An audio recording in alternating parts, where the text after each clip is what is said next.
It was mimetic after all. This all began with Dr. Veng being booted out of the Foundation. I started working with Dr. Veng 5 years after I got my bachelor's and getting recruited because of my cum laude and all that. He was a charming guy, humorous, but never losing his cool, and works really hard. It stayed this way until, 10, 20 years ago? He claimed he was under the effect of a stone in his desk. A stone that caused people to lose interest in work, to lose willpower for innovation. A procrastination rock. Maggie and I thought it was a joke. It wasn't the first time Dr. Veng created a fictional SCP to scare us. We didn't conduct any research on it. After all, how can you research a non-existent joke? The joke was forgotten, just like the stone itself, after a few days. I would not remember the stone again until many years later. Dr. Veng started to make mistakes he never made. A misplaced book here, an overturned beaker there. It was all explained away with a wave of a hand. He was an old man, after all. Then came the rushed reports, the missed meetings, the general lack of work done. His powers were taken, positions degraded, yet no one bothered to seek out a reason. I tried to not let him get fired. After all, he was my mentor, and a respected researcher as I'd first known him. But even with my hard work, I could not convince the O5 to let him stay. He didn't even bother to pack his office. He just left it alone with a note on the door saying, "For the next guy." His stuff got passed around the Foundation. I lost track where most of it went, but I know the O5 would be looking over all the things he left, just like what they did with Dr. Gans when he died. I visited Dr. Veng from time to time, and I remained working for the Foundation, but my heart just wasn't in it after Dr. Veng left.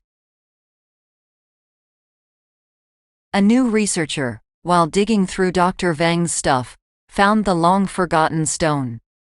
It is, technically, an SCP, albeit not designated any object class or number. The incompetent researcher didn't find any anomalous properties and just disposed of it. The Foundation moved on to more important stuff. After all, who cares about a dingy stone with a 4-line report? The rock was tossed aside, along with other regular Foundation garbage.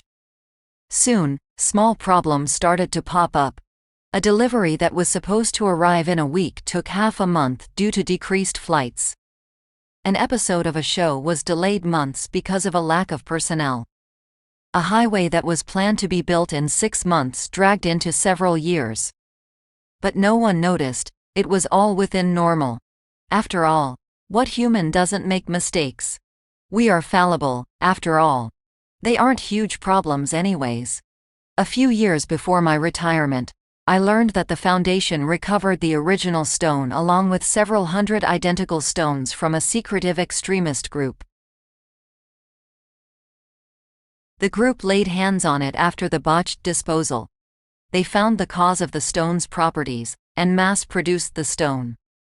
It was then sold to several other activist groups, who started secretly planting these stones into UN assemblies, G20 meetings, every conference for major organizations from APEC to NATO. Stealth planes flew over municipalities, sprinkling cities with a thin layer of ground-up procrastinati in the dead of night. An attempt to weaken the major world players and bring down their enemies. The world still went on, day by day, and humanity held itself together. World leaders continued to maintain a strained peace with the extremists, and the ones who once believed that it can bring them victory were disappointed once again. There were no immediate effects, and the extremists soon turned to other means of bringing down their enemies. The shadow of the stone lingered, seeping into the lives of every man, an effect that no one foresaw. People all around complained about the general slag, but were just too apathetic to stand up for it. There's always someone else to blame, some other time to do it. Bills took years to pass, buildings took decades to build, and yet, no one seemed to care enough to fix it. Soon, activist groups fell apart due to lack of interest. Labor unions dissolved because no one had the will to fight for rights. Members of parliament bodies were still elected, but there were no bills to pass, no issue to debate, no conflict to resolve. Wars ended because the soldiers on both sides had lost the passion and patriotism that brought them there.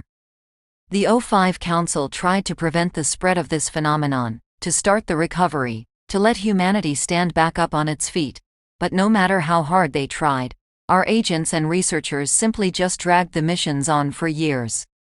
We didn't die out. We just simply lost our will to improve. Everyone just didn't care, I guess. Life was good.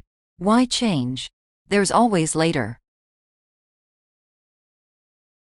This content is Creative Commons.